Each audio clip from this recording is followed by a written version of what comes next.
Yang guyu. Apa biasanya malah dia sing ngomong, "Sapa ngentut iki?" Padahal dhek sing ngentut. Ayo, kelakuane sapa yo ayo. Oke. Jadi sekali lagi najis sama hadas. Nah, itu kan syaratnya orang mau sholat, mau umroh, mau haji, mau apa lagi?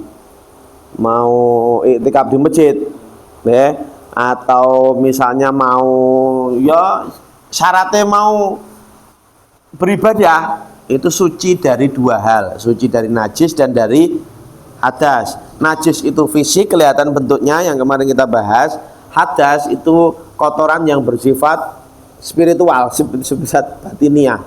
Nah, makanya tadi contoh hadas kecil, orang ngentut, orang buang air besar, buang air kecil, apalagi?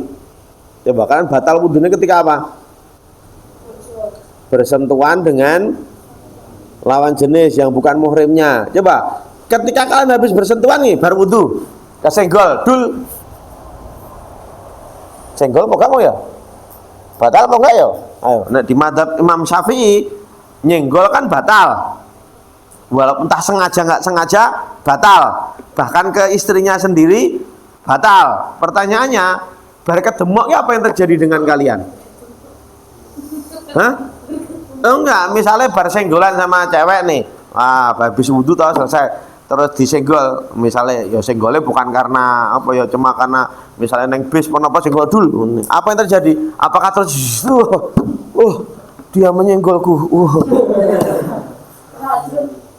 Buatan tak? Ya misalnya disenggol karo sama makhluk apa rock misalnya sing neng X-Men itu. Nah, dia cewek tapi nak nyenggol uang tenaganya ke situ. Misalnya seperti itu. Tapi enggak toh.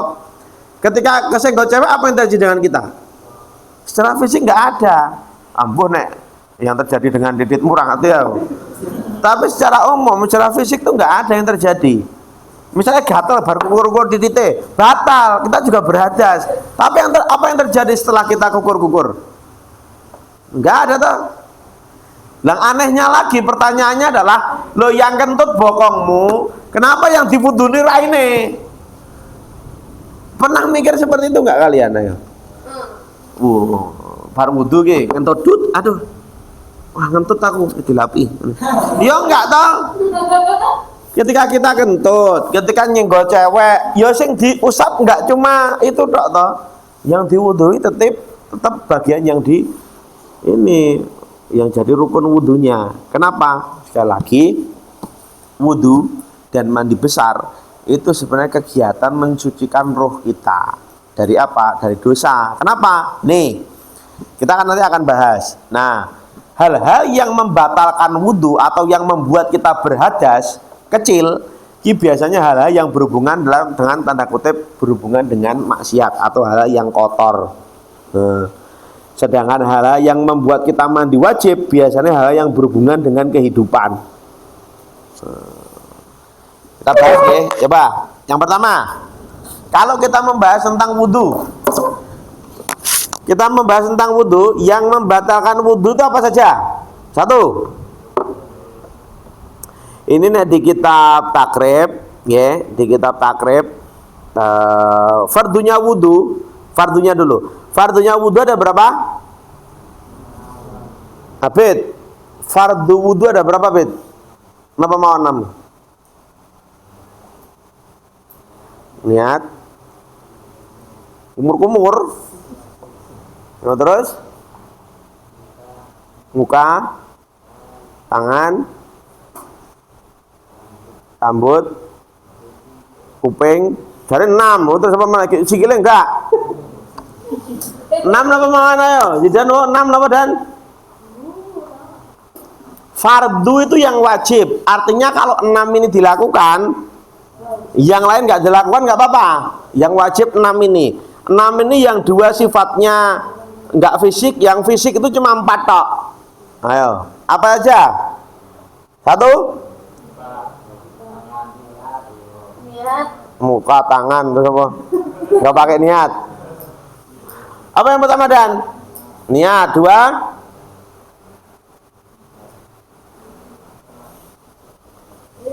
Fardu itu yang wajib saja. Apa aja Najib? Satu, niat. Terus muka, terus tangan sampai siku, terus kaki sampai mata kaki, terus jari ada 6 loh, baru 4, belum dah kaki. Oke, perhatikan. Faslun furudul wudu'i sitatu asya'a. Artinya wudu ada 6. Satu, an-niyatu inda ghuslil wajhi.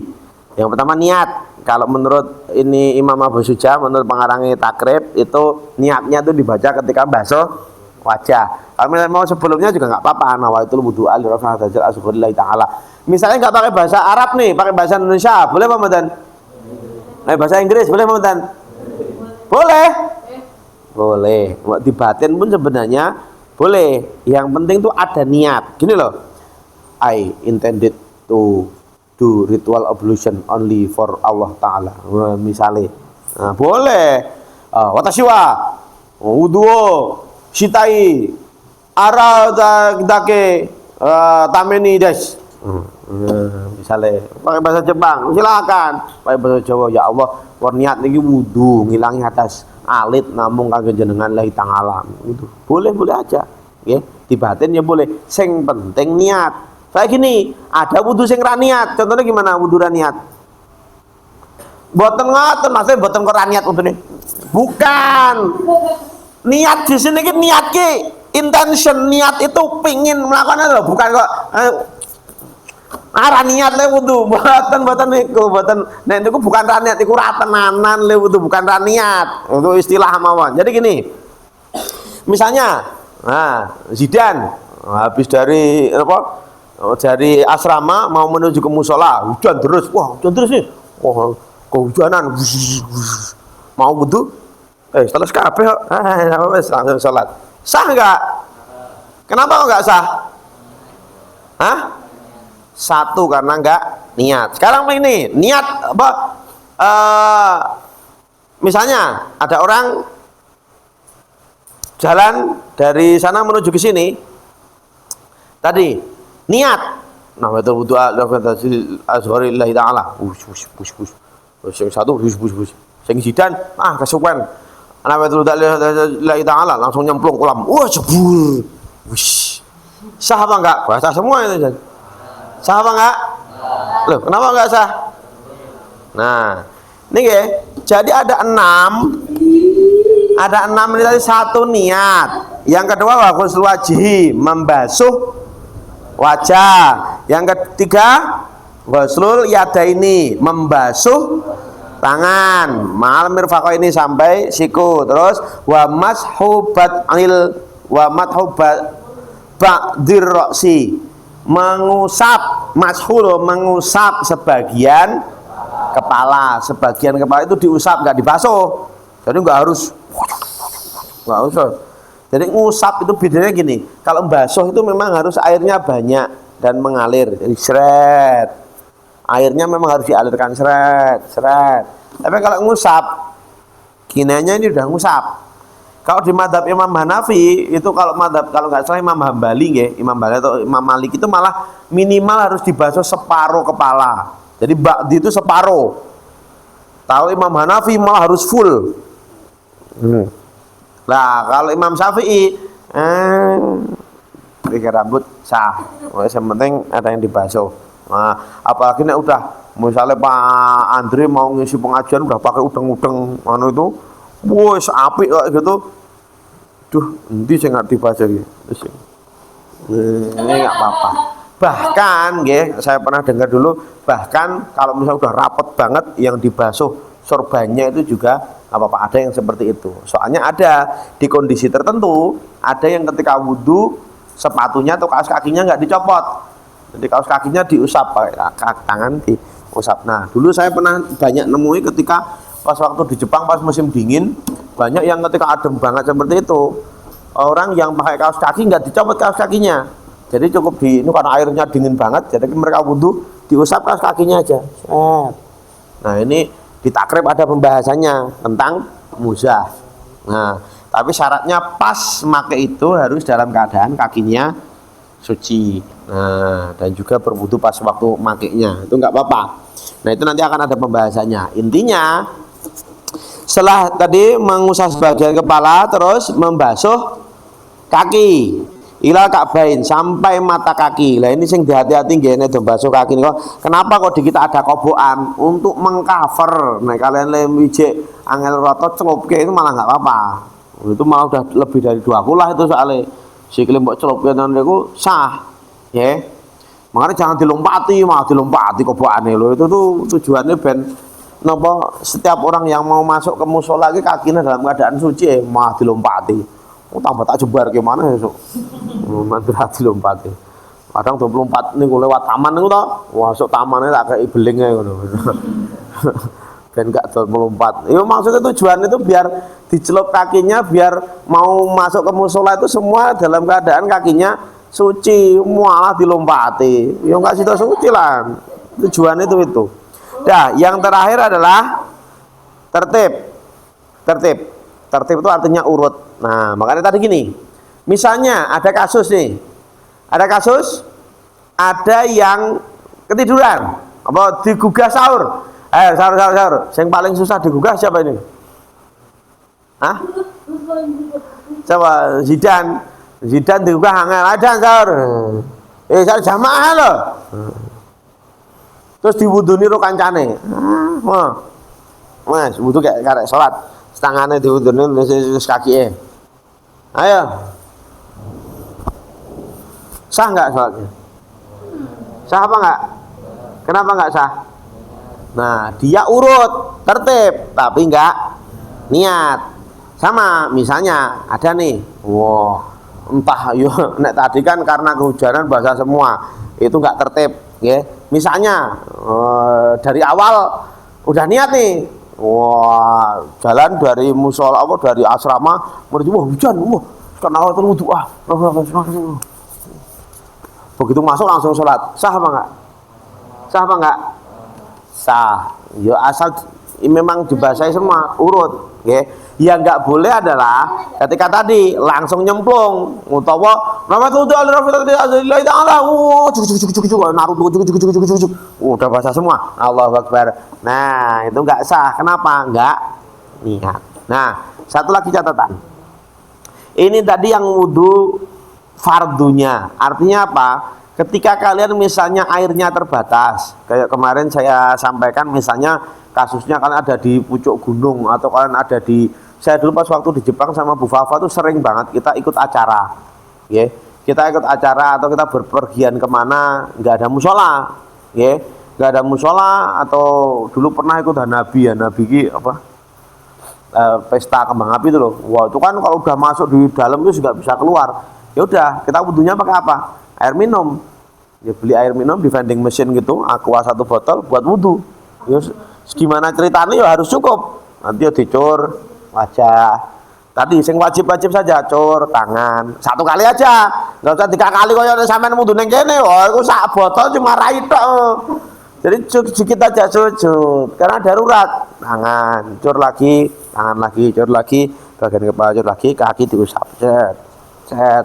Nah, itu sudah sah. Nah, itu ketika wudu pakai 1 botol air. Itu botol kecil. Botol gede itu bisa buat berdua. Nah, itu kondisi seperti itu sah. Lah, ini perhatikan. Kalau kalian diwudu diantri banyak orang, atau ketika airnya memang cadangan airnya memang sedikit, ya usahakan yang bijak. Sing wajib-wajib saja. Basuhnya 1 kali aja. Diantri wong akeh malah terus wong 17 yang antri.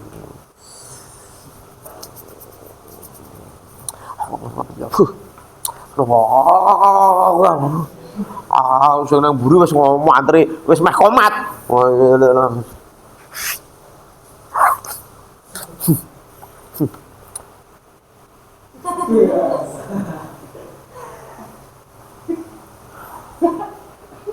Tiga kali. Loh, itu sunnah bagus, tapi di situasi itu kurang bijak, ya, kurang bijak, kurang pas.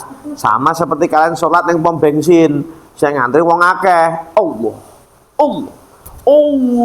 Allahu Akbar. Wah, semua antri di luar pada orang banyak. Sholat maghrib jeda waktunya cuma sedikit. Bismillahirrahmanirrahim. Sing diwaca Yasin. Nah, bagus itu nek sholat sendiri. Makanya titik sama kanjeng Nabi, idza amahatakumun nas fayukhafif. Nek kamu jadi imam ringankan, yo siapa tahu yang ngantri banyak, gitu loh. Kata Nabi wa innahu fihi asghir wal marid wadal hajah. Ada orang punya keperluan juga. Mualah disuwe-suwe, dumeh bacaannya apik. Juara kori internasional. Bismillahirrahmanirrahim. Lek salat nang bandara, pesawate sak mabur. Jadi harus tahu situasi. Kita kembali lagi tadi ke wudu. Jadi ingat kalau wudu yang wajib cuma 6 itu saja tadi, yang fisik cuma 4. Wajah, apa aja wajah, tangan, kaki. Ingat walaupun cuma 4 itu usahakan yang tam, yang sempurna. Syukur-syukur tambahi sama sunahnya. Sunahnya yang pertama apa? Membasuh tangan dulu, menghilangkan kalau ada kotoran najis, kupak cat, apa dihilangkan dulu. Minyak-minyak, di kuku misalnya ada kotoran-kotoran dihilangkan dulu. Sunahnya di sela-sela jarinya.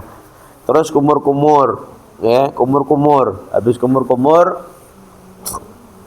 nyedot air ke hidung, air ke hidung.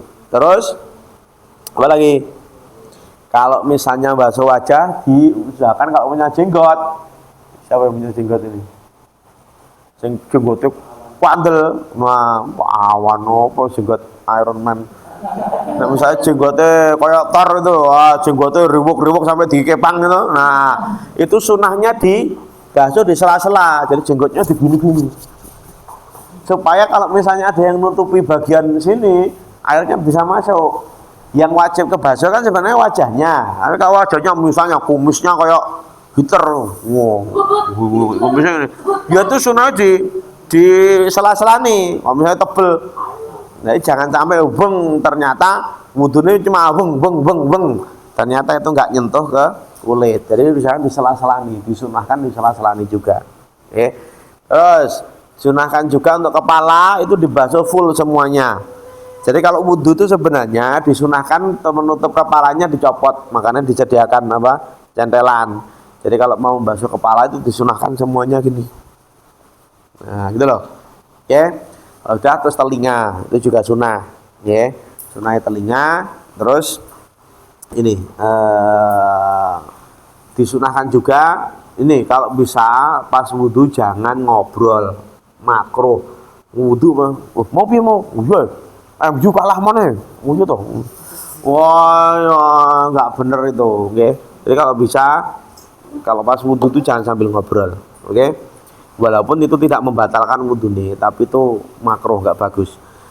Nah sekarang gini, ini penting kalian pahami, kenapa kok yang kentut silite, tapi kok yang dibasuh kok raine?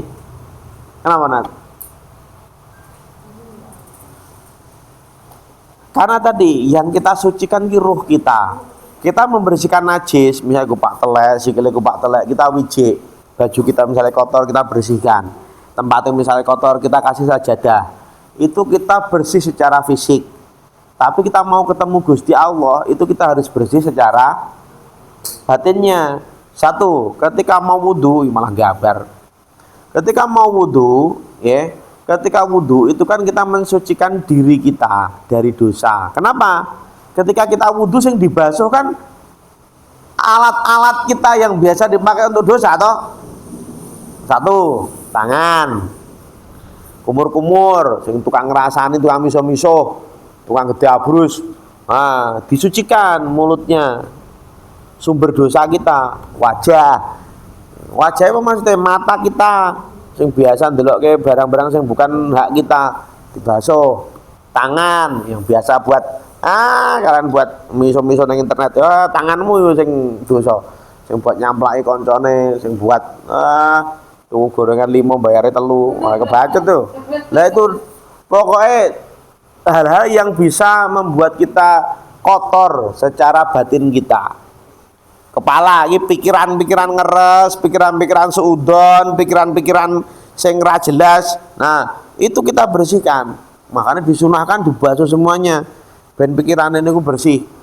Ngoten loh. Terus telinga, sing misalnya ngrungokke sesuatu sing bukan hak kita, mendengarkan sesuatu sing ngasine iki ora bener. Suara penyanyi cewek-cewek lagu-lagu zaman sakniki dangdut-dangdut koplo. Wah itu kan yo nggak boleh. Lah itu dibersihkan lewat wudu.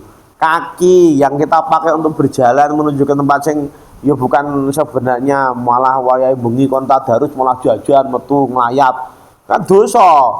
Lah itu kita bersihkan lewat wudu. Sebelum ketemu Gusti Allah disucikan diri kita, roh kita disucikan. Ngoten lho. Pon. Niku, jadi ketika wudu itu yang disucikan roh kita. Nah, makanya hal-hal yang membatalkan wudu, nah biasanya yang membatalkan itu kalau enggak yang kotor, itu hal-hal yang dalam tanda kutip berhubungan dengan maksiat. Enggak percaya? Coba wes. Yang membatalkan wudu ada berapa?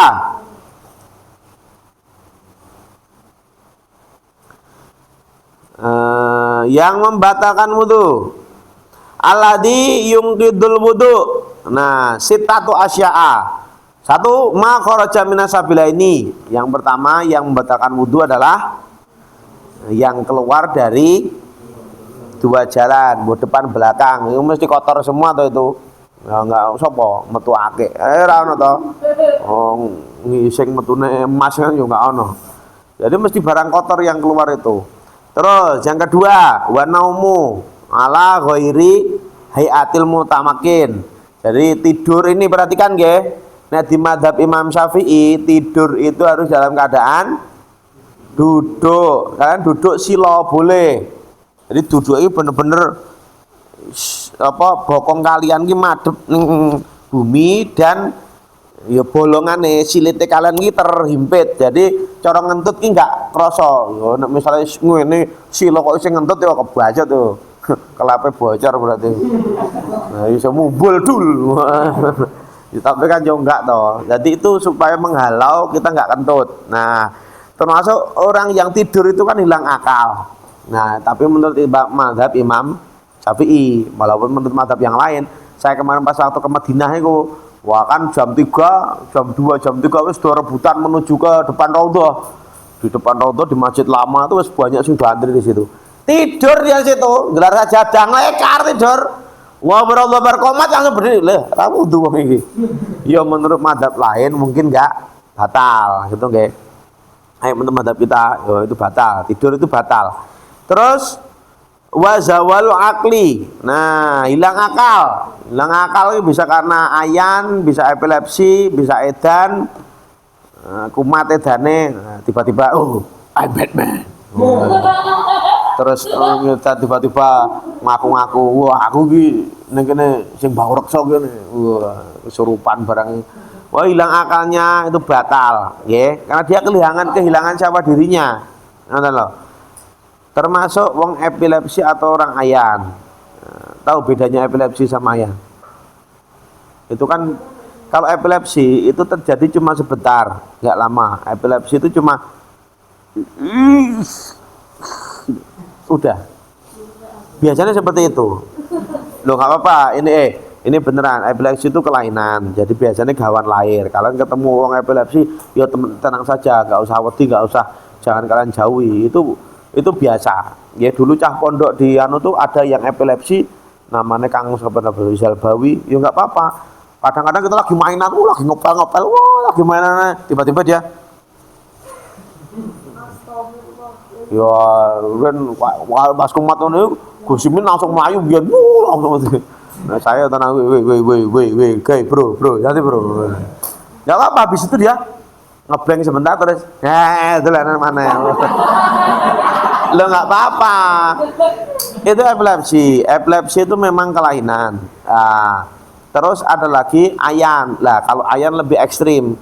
Kalau epilepsi itu cuma berapa detik tok. Kalau ayan itu bisa sampai pingsan. Jadi pernah dulu ya ada santri ayan kayak gitu pas lagi wiridan, selama kumat. Wah, ayan lebih ekstrim dari epilepsi, sampai teriak biasanya. Wow, langsung melayu Pak Budon. Nah, hebatnya waktu itu Pak Yai tenang aja. Dia tahu kalau ada satu yang ayan itu. Jadi, wah, kemat ya yang lain do melayu. Termasuk kalau barang ya peti biar melayu ya. Wah, tak kira kesurupan menopong itu. Wah, biasa sampai berbusa-busa itu. Biasa udah. Habis itu biasanya terus pass out, pingsan dia. Pingsan, hilang kesadarannya dan agak lama biasanya. Agak lama. Jadi memang kayak orang pingsan gitu. Jadi memang ada yang kelainan di otaknya. Ini enggak apa-apa. Enggak usah takut. Itu enggak membahayakan. Justru itu kadang-kadang berbahaya ke dirinya sendiri. Oke? Tidak bahaya ke orang lain. Enggak kayak orang kesurupan. Orang kesurupan kan aing macan. Iso macam-macam. Neng Lirboyo ki pernah ada orang kesurupan jinen dempul kan. Orang yang bahaya untuk diri sendiri. Wong liya barang kena tumbale yo. Njaluk mangan, ngorong nampan entek. Sing bayari sapa yo? Kesurupan itu minta makan, 2 nampan habis. Loh, sing bangkrut sing bayari. Niku lho, ada sampai nyakar-nyakar, ngamplong-ngamplong rusak-rusak lah, itu yang bahaya. Ketemu kula tak kame-hame. Nah, kalau ayan epilepsi insya Allah tidak merugikan. Cuma yang bahaya kadang-kadang itu ke dirinya. Nah, dulu pernah di Tajeman itu dulu ada orang gila, orang ODGJ, namanya Mogek itu udah sebut itu dia meninggal gara-gara posisi dia ini BAB di sungai, kumat edane, apa kumat ayane kumat, kan posisi nggak sadar, mengkuraplah dia jatuh di sungainya itu. Nggak bisa napas lah, posisi pingsan kok. Makanya memang ya orang yang punya kelainan ayan epilepsi memang harus ya ada temennya lah, ditemani seperti itu. Soalnya kita nggak tahu kapan le kumate, nggak bisa diprediksi soalnya itu, ya. Ujian kumate lah bisa diprediksi, ya. Pon itu ketika ayan atau kehilangan kesadaran batal wudunya, karena secara spiritual dia kehilangan jati dirinya, ya. Terus ada lagi ini walam surajulil mar'ata al ajnabiyah min ghairi hailin. Nah, menyentuh lawan jenis yang bukan muhrim. Nah, menyentuh lawan jenis yang bukan muhrim. Muhrim itu apa tau? Muhrim adalah yang haram untuk kita nikahi. Jadi istilah muhrim itu aslinya haram untuk dinikahi. Jadi kalau ada perdebatan antara suami istri, kenapa kok tetap batal wudunya? Itu kadang kan dia jadi muhrim kita, bukan Bambang. Ya nek muhrim malah dirabi. Itu malah jadi mahlul, malah jadi orang yang halal untuk kita apa-apain. Ngoten lho. Yang membuat walaupun dia sudah jadi istri kita, tapi kan dia tetap sebenarnya tetap bukan muhrim, tapi halal, mau diapa-apain sudah halal, kan loh. Ya. Nah, muhrim itu siapa saja toh? Muhrim itu yang belum terkontaminasi darah dari luar, masih keluarga kita. Atau simbah asli kita, bapak kita dari ibu kita, simbah kan asli darahnya masih kita, belum kecampur sama orang lain. Karena mereka yang memproduksi bapak atau ibu kita yang memproduksi kita. Nah, ibu sama bapak kita itu juga muhrim. Ya, terus, nah yang masih sedarah betul dengan kita, siapa? Saudara kandung kita, kakak atau adik kita. Nah, saudara kandung kita. Terus siapa lagi yang masih murni sedarah sama kita? Hah? Anak dulu. Nah, anak kita kan murni darah kita. Walaupun kecampur sama istri kita tapi halal. Nah, anak kita itu dia murni darah kita. Nah, selain itu siapa lagi? Pak Lek Bule, ya, Pak Lek Bule dari bapak, Pak Lek Bule dari ibu. Karena mereka belum, tapi yang Pak Lek Bule asli loh ya, yang tunggal mbah loh ya. Misalnya, saya punya Pak Lek, ya, punya Pak Lek yang memang adiknya bapak saya asli, misalnya, atau apa, adiknya ibu saya asli. Ini Pak Lek ya ora batal lah, Ibu Lek maksudnya, Bule saya yang memang adiknya ibu saya atau adiknya bapak saya demok saya ya nggak batal, ya, karena dia memang masih murni darahnya. Kecuali kalau misalnya saya punya Pak Le, nah Pak Le saya nikah sama orang lain, kan ya otomatis jadi bule. Tapi ini bule asing, ngaten loh, bule yang dari jauh nih, wah ya ini batal kalau saya megang bule saya. Kenapa? Karena dia sudah lain, ngaten loh. Nah beda lagi kalau mantu misalnya saya mantu nih Najib Najib misalnya Najib rabi suatu saat mau kapan, Najib nikah lah, Najib punya istrinya Najib kan sebenarnya asing, tapi sama tadi lewat jalur akad jadi halal, jadi boleh disentuh salaman sama saya nggak batal, ngaten loh. Nah, jadi Najib sama istrinya malah batal, tapi kalau saya sama istrinya Najib malah nggak batal, karena sudah jadi bapaknya. Nah, bapak secara hukum, makanya bahasa Inggrisnya mertua apa? Father in law secara hukum. Nah, secara hukum syariat juga jadi bapak bon. Itu nggih. Jadi itu hal yang membatalkan wudhu. Terus, nah, memegang titit apa totot, nah itu kan juga batal. Nah semua yang kita lakukan ini tadi itu adalah yang biasa nih kalau nggak kotor itu berhubungan dengan maksiat. Coba gini, nyentuh wanita yang bukan muhrim kita, buat apa tujuannya yo? Apa tujuan kalian nyentuh wanita yang bukan muhrim? Hah? Buat apa? Ya mesti dalam tanda kutip nek enggak ada keperluan sing udzur syar'i ya mesti maksiat ta. Enggak mungkin iseng-iseng, ya Mbak. Ngapa Mas? Enggak, pengen temu aja. Kan ya enggak mungkin toh. Lah ya enggak mungkin toh. Ya dikaplok lah sampean. Oh ngerti-ngerti kok. Mbak sini Mbak apa? Halus ya Mbak. Glowing apa Mbak anune? Itu nih skincare. Oh kablo lah, apa tujuannya teman-teman barangnya? Enggak boleh lah, ya. Makanya itu enggak boleh bersentuhan dengan lawan jenis yang bukan muhrim kita. Mesti tujuannya ya itu kecuali udzur syar'i, tapi tetap membatalkan wudhu. Udzur syar'i misalnya apa? Satu untuk kesehatan, sama jadi dokter. Ya boleh lah, misalnya temu pasien ketika memang tujuannya mengobati, misalnya. Ono pasien nih cewek datang dokternya laki-laki, mau Mbak saya ini Mbak ini wah ini lukanya parah Mbak saya nulis bukan muhrim Mbak jangan lah terus piye Mbak le nyontek duncalke ayo nggak mungkin toh. Misalnya lemerban terus ini gini kan ya nggak mungkin toh ya. Ada waktu-waktu tertentu di mana memang ya menyentuh itu diperbolehkan karena ada ya tadi kondisi darurat loh. Ya, dah. Terus mendemok tadi, mendemok titit dan totot. Mendemok kubul sama dubur. Apa tujuan mendemok kubul sama dubur?